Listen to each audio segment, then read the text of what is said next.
తలలుంచినట్లయితే ప్రార్థనతో ప్రారంభిద్దాం.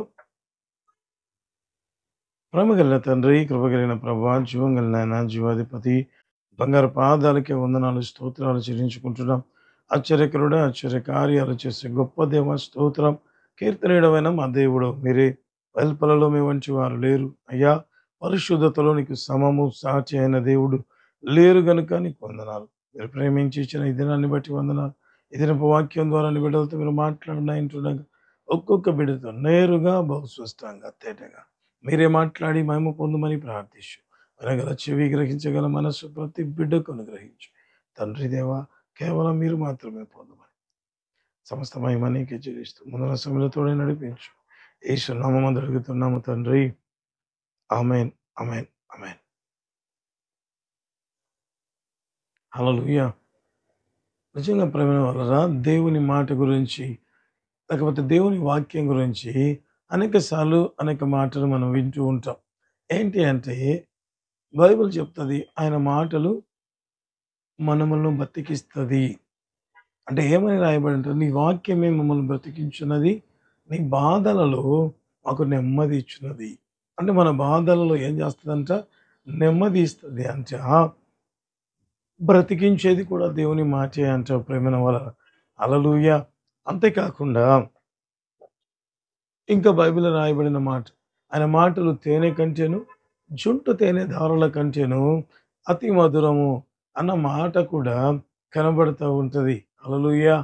నిజంగా దేవుని మాటల గురించి ఏ రీతిగా చెబుతూ, అంటే తేనె కంటే, జుంటు తేనె ధారల కంటే ఆయన మాటలు శ్రేష్టమైనవి.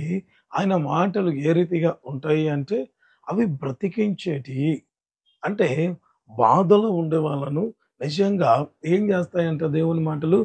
బ్రతికించడం ప్రారంభిస్తాయంట ప్రేమైన వాళ్ళరా. హల్లెలూయా. నిజంగా ఈ రీతిగా దేవుని వాక్యం గురించి మనం చెప్తూ ఉంటాం. ఇంకా చెప్తూ ఉంటారు. ఆయన పెదవుల మీద దయారసం ఒలుకుతూ ఉంటది. ఆ పెదవులలో నుంచి లేకపోతే ఆయన పెదవుల మీద దయారసం ఒలికితే ఆ దేవుని నోట్లో నుంచి వచ్చే మాటలు ఇంకెంత శ్రేష్టకరమైనవి. హల్లెలూయా. అంటే అంతగా ఉంటది దేవుని మాట గురించి. అంటే అంత గొప్పగా రాయబడినట్లుగా మనం చూస్తూ ఉంటాం. మరి దేవుని నమ్ముకున్న మన జీవితాలలో మరి యేసు ప్రభుని మన సొంత రక్షకునిగా అంగీకరించిన మనం చెప్తూ ఉంటాం ఆయన మాట నిజంగా బ్రతికించేది అంటే యెస్ అని చెప్తూ ఉంటారు ప్రేమైన వాళ్ళ. అయితే అనేక సార్లు దేవుడు చెప్పిన మాట మరి అంత శ్రేష్టమైనదైనప్పుడు కొన్నిసార్లు మనం ఏమ రీతిగా ఉంటాము అంటే దేవుడు చెప్పి ఉంటాడు ఈ మాట. అయితే ఆ మాటను మనం పాటించడానికి కష్టము అని చెప్తూ ఉంటారు ప్రేమైన వాళ్ళు. అనేక మంది జీవితాలలో ఈ మాటను మనం చేయలేములే, లేకపోతే దేవుడు చెప్పిన ఈ మాటను మనం పాటించలేములే అనే మాట వినబడుతూ ఉంటుంది. అంటే ఒక్క సైడ్ ఏమో ఏం చెప్తాము అంటే ఆయన మాట తేనె కంటే జుంటు తేనె దారాల కంటే మధురమైనది. ఆయన మాట బ్రతికించేది. మరి బ్రతికించే మాట దేవుడు తిరిగి ఇంకా కింది లైన్‌లో చూస్తే, "ఈ వాక్యమే నన్ను బ్రతికించున్నది. నా బాధలలో నాకు నెమ్మది ఇచ్చేది కూడా ఆయన మాటే." అంటే మరి అటువంటి మాటలు దేవుడు మనతో మాట్లాడుతున్నప్పుడు అనేక సార్లు ఏ రీతిగా ఉంటాము అంటే ప్రేమన వలన దేవుని మాట పాటించడం కష్టం అంటుంటాం. అదే తేనె కంటే జుంటు తేనె ధార కంటే తియ్యగా శ్రేష్టంగా ఉంటే మరి ఎందుకు మనం పాటించలేకపోతున్నాం? అంటే ప్రేమన వలన అనేక సార్లు ఆ మాట యొక్క అర్థం మనకు తెలియక, లేకపోతే దేవుని మనసులో ఉన్న అర్థం నిజముగా దేవుడు చెప్పిన మాటను అర్థం చేసుకోలేక అనేక సార్లు దేవుడు చెప్పిన మాట మనం వినక అనేక ఆశీర్వాదాలు మన జీవితాల్లోంచి మనం కోల్పోయే వారిగా ఉండడం ప్రారంభిస్తాం ప్రేమనవర. ఈ దినపు వాక్య భాగం కూడా ఆ రీతిగానే కనబడుతుంది. అయితే దేవుని మనసులో ఏముంది కూడా ఈరోజు దేవుడు మనతో మాట్లాడాలని ఆశపడుతున్నాడు ప్రేమనవర. రండి యాకోబు రాసిన పత్రిక 5వ అధ్యాయము 13వ వచనం చదువుకుందాం. యాకోబు రాసిన పత్రిక 5వ అధ్యాయము 13వ వచనం. మీలో ఎవనికైనను శ్రమ సంభవించెనా అతడు ప్రార్థన చేయవలెను, ఎవనికైనను సంతోషము కలిగెనా అతడు కీర్తనలు పాడవలెను. ఇక్కడ చూస్తే ప్రేమైన వాళ్ళరా రాయబడిన మాట, మీలో ఎవనికైనా శ్రమ సంభవించినా అతడు ప్రార్థన చేయవలెను. హల్లెలూయా. ఎవరు చెప్తున్నారు?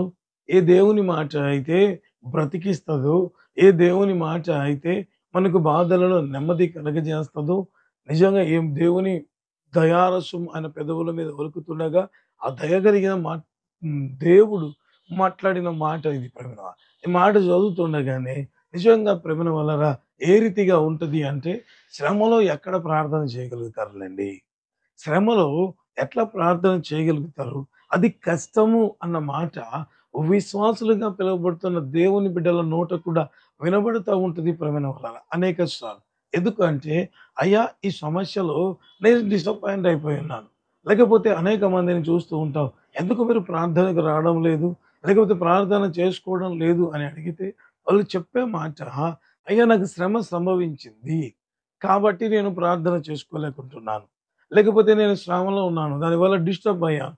దానివల్ల నేను ప్రార్థన చేసుకోలేకపోయాను.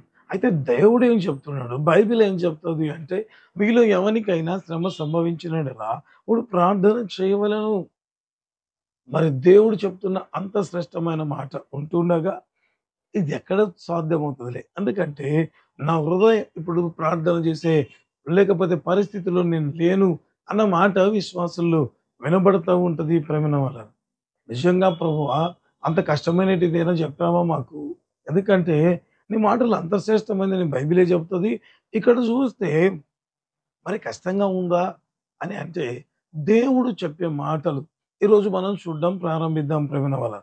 నిజంగా దేవుడు చెప్పే మాట అంత కష్టంగా ఉంటదా? అంటే 3 అంశాలను ప్రభు మనం ఈరోజు దేవుడు 3 అంశాల ద్వారా ఈ వాక్యంలో ఉన్న మాటలు మనతో మాట్లాడాలనుకుంటున్నాడు. ఎందుకంటే ఈ మాట మనకు చాలా కష్టంగా ఉంటది. నిజంగా వాక్యం చెప్తున్న వారిని చూసినప్పుడు శ్రమ సంభవించినా మీరు ప్రార్థన చేయండి అని అంటే ఎవరైనా సమస్యలోనే మీరు ప్రార్థన చేయాలంటే అసలు సమస్య ఉండడం వల్లే కదా నేను ప్రార్థన మానుకోవాలి. మళ్ళా ఏంటి బ్రదర్ ప్రార్థన చేయమంటున్నారు అన్న మాట రిపీట్‌గా వినపడుతూ ఉంటది. అయితే దేవుడు ఆ రీతిగా మాట్లాడతాడు. ఈరోజు చూడడం ప్రారంభిద్దాం ప్రేమ వలన. ఒకవేళ మొదటిగా దేవుడిచ్చిన తలంపు ఏ రీతిగా ఉంది అంటే,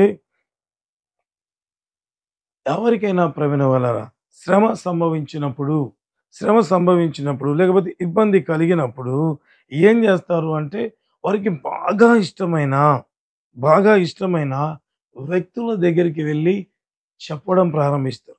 ఎందుకు ఆ రీతిగా చెప్తారు అంటే ప్రవీణ వలన, నా బాధను ఇతరులతో షేర్ చేసుకుంటే పంచుకుంటే, మరీ ముఖ్యంగా తమను బాగా ఇష్టపడే వారితో పంచుకుంటే, ఏదో కొంచెం ఉపశమనం కలుగుతదని మనిషి ఆశపడుతూ ఉంటాడు ప్రవీణ వాళ్ళ. ఎందుకంటే వారిచ్చే మాటల వల్ల మనం ఆదరించబడతామని. ఇక్కడ కూడా మరి శ్రమ సంభవించినప్పుడు మనుషులు ఆ రీతిగా అనుకుంటారు. మరి ఇక్కడ కూడా ఇక్కడున్న దేవుని బిడ్డలు కూడా ఆ రీతిగా అనుకున్నారు.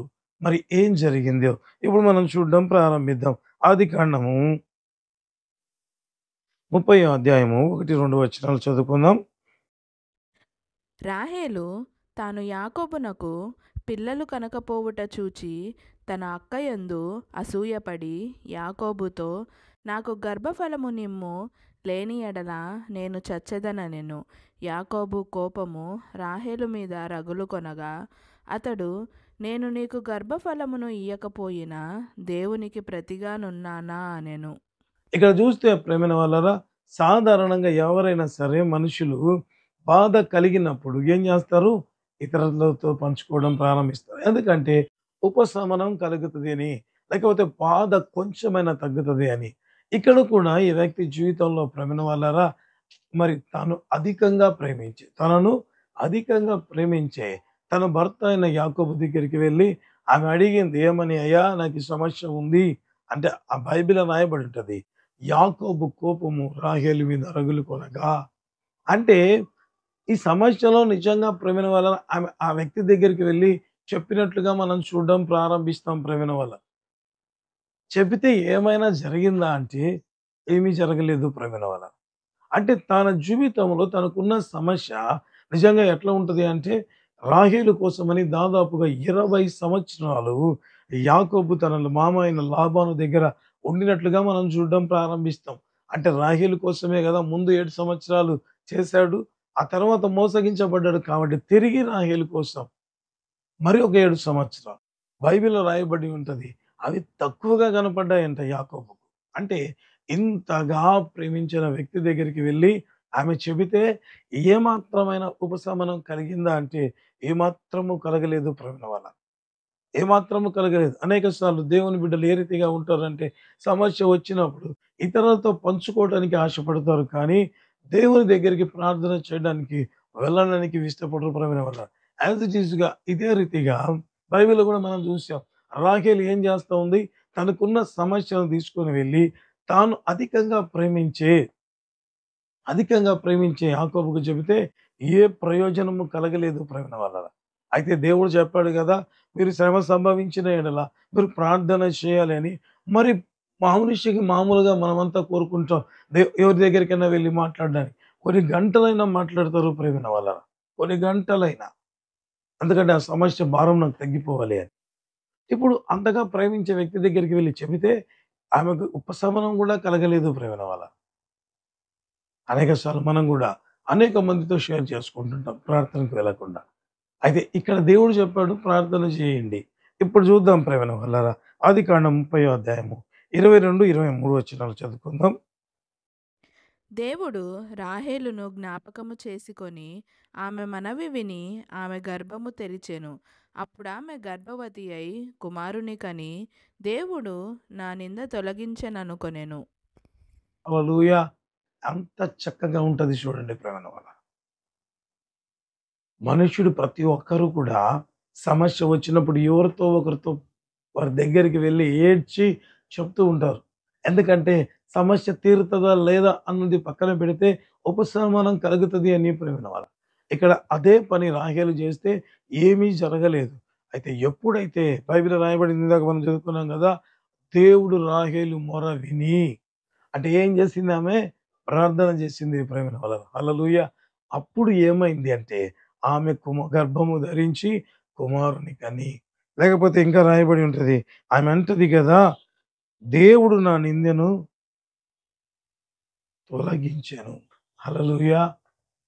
అంటే ఆమె జీవితంలో గుడ్రాలు అనే ఒక నింద ఉంటే, ఆ సమస్య ఉంటే యాకోబు చెప్పినప్పుడు తీరిపోలేదు. యాకోబుకు చెప్పినప్పుడు తీరిపోలేదు ప్రేమైన వాళ్ళరా.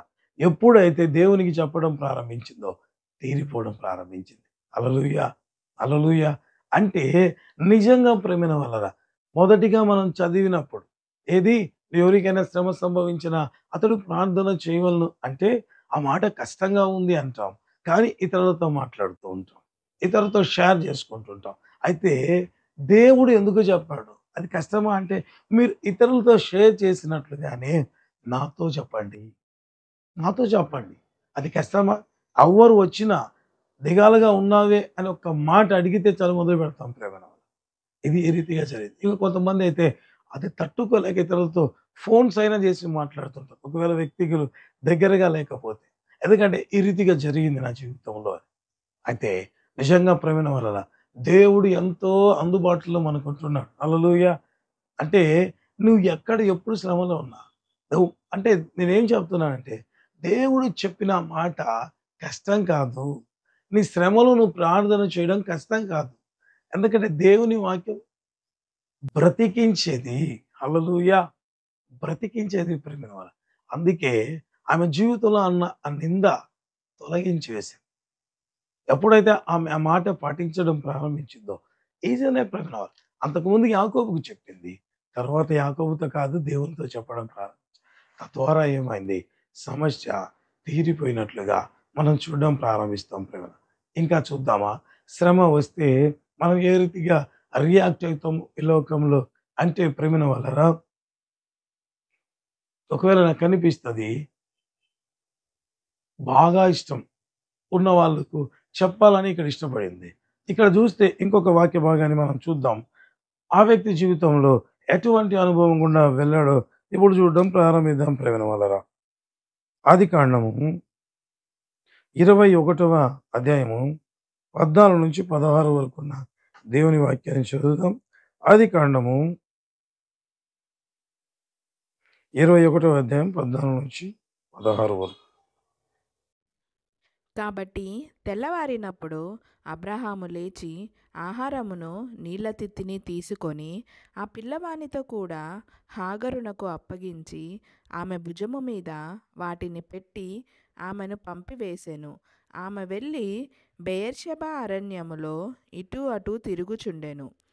ఆ తిత్తిలోని నీళ్లు అయిపోయిన తరువాత ఆమె యొక్క పొద క్రింద ఆ చిన్నవాని పడవేసి, ఈ పిల్లవాని చావు నేను చూడలేనని అనుకొని వింటివేత దూరము వెళ్ళి అతనికెదురుగా కూర్చుండెను. ఆమె ఎదురుగా కూర్చుండి ఎలుగెత్తి ఏడ్చెను. ఇక్కడ చూస్తే ప్రేమైన వాళ్ళరా, నిజంగా ఇష్మాయిల్ జీవితంలో ఒక భయంకరమైన పరిస్థితి అని చెప్పవచ్చు. ఇంతవరకు తన భవిష్యత్తు గురించి చాలా మంచి ఆలోచనలు ఉండేవి. ఎందుకంటే అబ్రహాముకు కుమారుడిగా ఉంటున్నాడు కాబట్టి నిజంగా ఎంత రాయల్‌గా పెరుగుతూనే ఉంటాడు. అప్పటికి ఒకవేళ 14 సంవత్సరాల వయసులో ఉంటుండగా నిజంగా బైబిల్‌లో రాయబడి ఉంటది. ఆల్ ఆఫ్ ఎ సడన్ ఒక భయంకరమైన సమస్య ఆ కుటుంబంలో రావడం ప్రారంభమైంది ప్రేమైన వాళ్ళు. ఇప్పుడు తండ్రి ఏమో బయటికి పంపించేశాడు. ఇప్పుడు చూస్తే తల్లి తన దగ్గర ఉంది. ఒకవేళ నాకు అనిపిస్తది 14 సంవత్సరాల పిల్లవాడు చూస్తూ ఉన్నాడు ప్రేమైన వాళ్ళు. చూస్తూ ఉంటే ఏ రీతిగా ఉందంటే అతి భయంకరమైన సమస్య. అంత భయంకరమైన సమస్య అంటే ఇక కొద్దిసేపట్లో ఆ వ్యక్తి చనిపోతాడేమో అన్నంత భయంకరమైన పరిస్థితి. చనిపోతాడు అన్న పరిస్థితే ప్రేమైన వాళ్ళ. ఇప్పుడు నిజంగా నాకు అనిపిస్తది. ఇంత భయంకరమైన పరిస్థితుల్లో కనీసం, కనీసం తన తల్లికి చెప్దాములే అని అనుకుంటే కూడా తల్లి ఏమీ చేయలేని నిస్సహాయ స్థితిలో కనబడతా ఉంది ప్రేమ. తల్లి ఏమీ చేయలేని నిస్సహాయ స్థితిలో. ఆ పిల్లవాని ఎత్తి పొదలో ఎదురుగా వేసేసిందంట. ఆమె కూర్చొని ఏడవడం ప్రారంభించిందంట ప్రేమన వల్ల. అంటే ఆ పిల్లవానికి ఇంక అర్థమైతా ఉంది. ఏమని అంటే, నా సమస్య నన్ను ఒకవేళ నా తండ్రి వదిలేసాడు. ఇప్పుడు నా తల్లి ఏం చేసింది? తీర్చలేక వేసింది.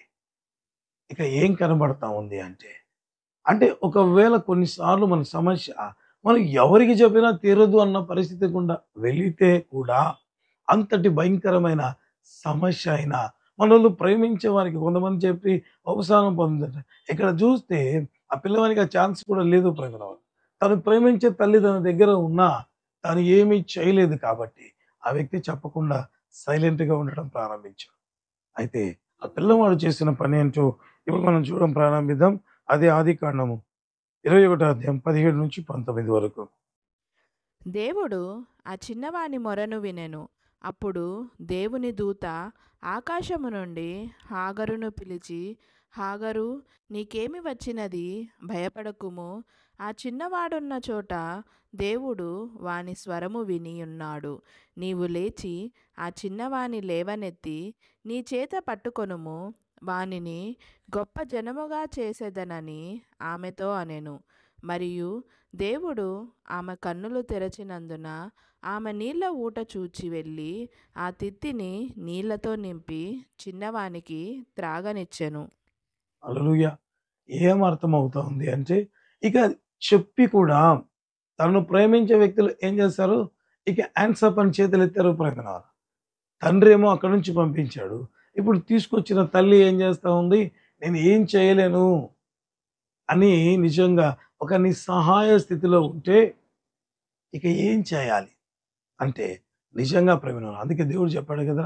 శ్రమ సంభవించిన యెడల ఒకవేళ మనుషులకు అసాధ్యమైంది అంటే ఇక నువ్వు కూర్చొని ఏడవమని కాదు. దేవుడు చెప్తున్న మాట. ఇది మనుషులకు అసాధ్యము. ఇప్పుడు నన్ను కాపాడబడ్డావు. అయినా కూడా, అయినా కూడా దేవుని వాక్యం ఎంత సత్యమైనది అంటే ప్రేమన వలన అయ్యా శ్రమలో నువ్వు మొరపెట్టు అని దేవుడు చెబితే ఆ మాట పాటిస్తే ఆ పిల్లవాని జీవితం చచ్చిపోతాడనుకున్న వ్యక్తి వాళ్ళ తల్లి చేతులెత్తేస్తే కూడా సాధారణంగా తల్లులు ఎంతవరకైనా ప్రయత్నం చేస్తూ ఉంటారు. ప్రయత్నం చేస్తూ ఉంటారు. అంటే అంత క్రిటికల్ పొజిషన్‌లోకి వెళ్తే ఆ వ్యక్తి ఏం చేశాడు? ప్రార్థన చేయడం. హల్లెలూయా! తద్వారా గొప్ప జనముగా మార్చబడ్డాడు. అంటే భవిష్యత్తు లేని వ్యక్తి ఏమైంది? మంచి భవిష్యత్తు రావడం ప్రారంభం. హల్లెలూయా! ఎందుకు చెప్తాడు దేవుడంటే, కొన్నిసార్లు ఎందుకు మీరు ప్రార్థన చేయరు అంటే, చేసినా పెద్ద ప్రయోజనం ఉండదు బ్రదర్. నేను చెయ్యని ప్రయత్నం అంటూ ఏదీ లేదు. అన్నీ చేశాను. ఆ సమస్య యొక్క తీవ్రత చాలా గొప్పది అని చెప్తూ ఉంటారు.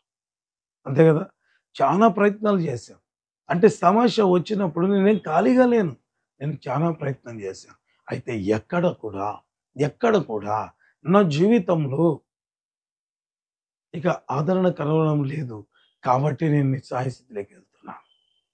అంటే కూడా ప్రేమైన వాళ్ళరా, దేవుడు చెప్తాడు, ఆ శ్రమలో కూడా ప్రార్థన చేస్తే ఆశీర్వదించే దేవుడు ఒకడున్నాడు. హల్లెలూయా! ఎంత గొప్ప కార్యాలు దేవుడు మన కోసం దాచిపెట్టి ఉన్నాడు. అయ్యా! మీరు అనుకుంటున్నారు, మీలో మీరు నలిగిపోతున్నారు సమస్యలను బట్టి. దేవుడు ఏం చేస్తాడంట, అంత ప్రయత్నం చేసావు గదా! తను ప్రేమించే తల్లి అంతా ప్రయత్నం చేసేది. ఆ చిన్నవాడు చూసాడు కదా! ఇక ఏం జరగడం లేదులే. ఇంకెందుకు నాకు మరణమేమో అని కృంగిపోలేదు ప్రేమన వలన. ప్రార్థన చేయడం. దేవుని మాట ఎంత సత్యమో చూడండి. ప్రార్థన చేస్తే అటువంటి భయంకరమైన సమస్యలను కూడా దేవుడు విడిపించగలిగిన వాడు. హల్లెలూయా! అటువంటి దేవుని మనం కలిగి ఉన్నాం. అనేక సార్లు. మొదటిగా ఇతరులకు చెప్పాలని ఆశపడతాం. కొన్నిసార్లు ప్రయత్నం చేసినా అది జరగదు కాబట్టి ప్రార్థన మానుకుంటాం. అది కాదు. జరగలేదా? దేవునికి స్తోత్రం. దేవుని మాట పట్టుకొని ప్రార్థన చేయాలన్నది దేవుని ఉద్దేశం ప్రేమల వల్ల. ఇంకా చివరిగా ఒక వాక్య భాగాన్ని చూపించి నిజంగా నేను వాక్యాన్ని ముగించాలని ఆశపడుతున్నాను ప్రేమల వల్ల. అది ఆదికాండము 16వ అధ్యాయము 7-11 వరకు ఉంటున్న దేవుని వాక్యాన్ని చదువుదాం.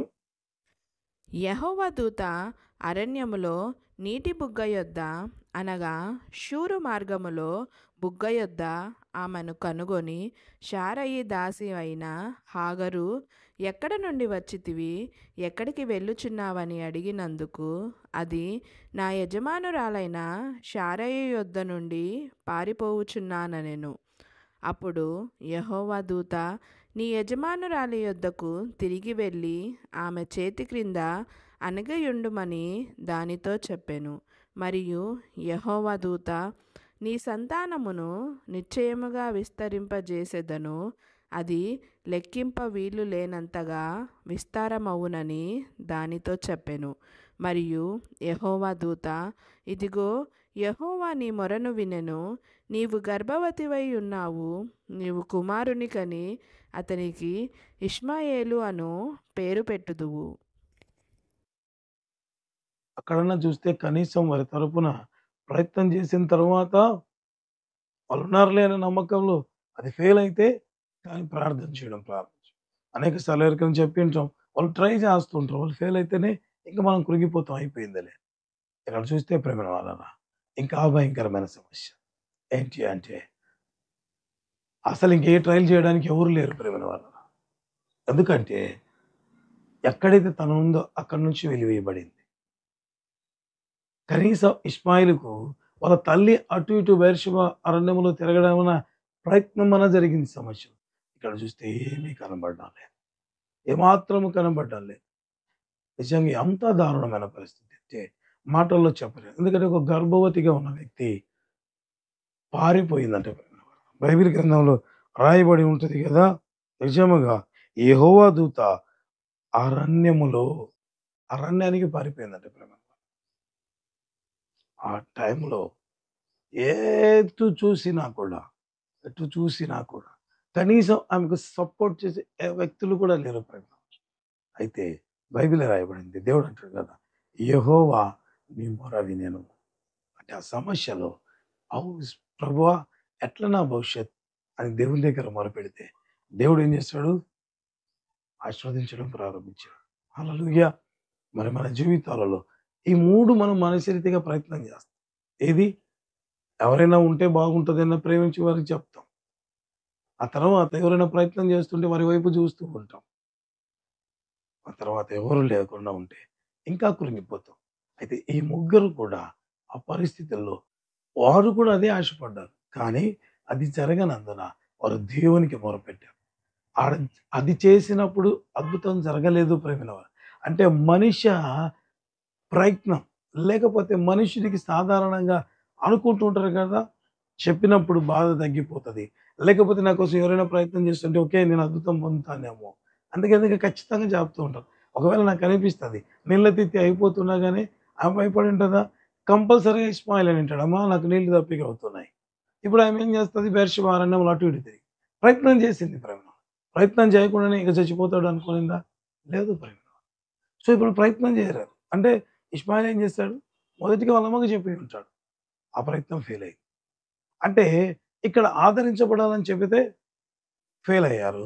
లేకపోతే నాకు హెల్ప్ చేస్తారు అని చెబితే ఫెయిల్ అయ్యారు. ఇక్కడ చెప్పుకోవడానికి ఎవరు లేకపోయినా ఇదంతా కూడా ఆదరణ లేని స్థితిలోకి తీసుకెళ్తది. కానీ అయితే దేవుడు చెప్పిన మాట ప్రకారం ప్రేమైన వాళ్ళ ఎప్పుడైతే ప్రార్థన చేసేవారిగా ఉంటాం, వారి జీవితాల్లో సాధారణమైన అద్భుతాలు పొందారు. హల్లెలూయా! ఎందుకు ప్రభువా? మరి కష్టమైనదిగా ఉన్నట్లుగా కనబడుతుంది కదా, శ్రమలో ప్రార్థన చేయండి దేవుడు చెప్తాడు, కాదు కాదు, మీరు ఇది కోరుకొని ఇది చేస్తా ఉంటారు. అది కాదు చేయవలసింది ఇది.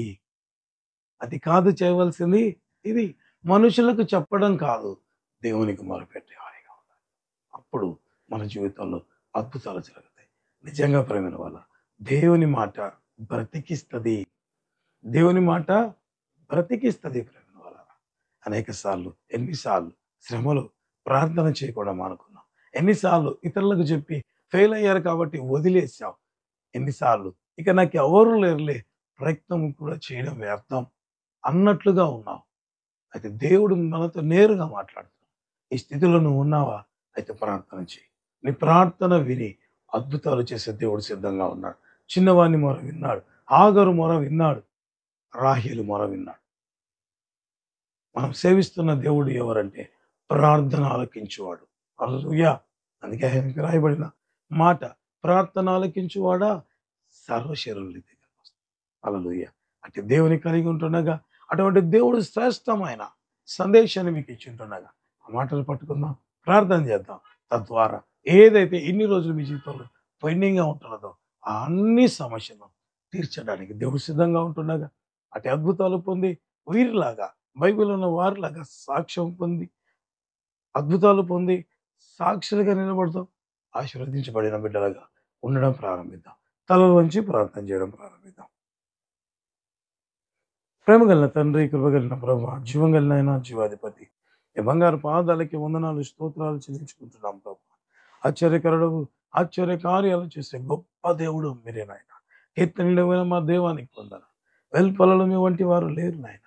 పరిశుద్ధతలో నీకు సమం సాటి అయిన దేవుడు లేరు గనక స్తోత్రం. అందుకే తండ్రి, మీ వాక్యము ద్వారా ప్రభువా మాతో మాట్లాడుతున్న విధానాన్ని బట్టి వందనాలు.